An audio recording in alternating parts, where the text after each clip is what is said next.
a whole they will consider in financial accounting. But in managerial accounting, what will happen means it will give information or problem to the problem solution.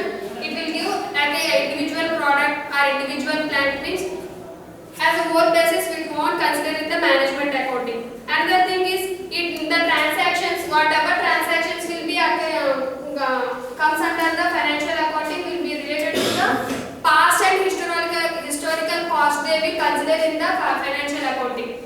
In this what will happen means in managerial accounting they will consider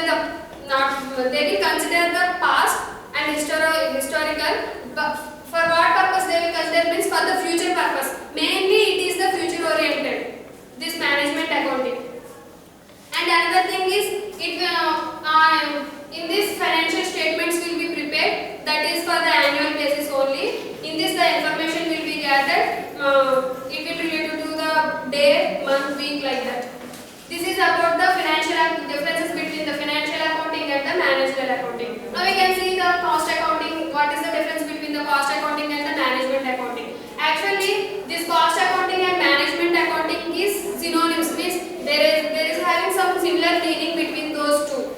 Because some sort of limitations will be occurring in the financial accounting, that's why it is occurred. So actually what will happen is the management account in managerial accounting and cost accounting, the scope of the cost accounting is very limited only.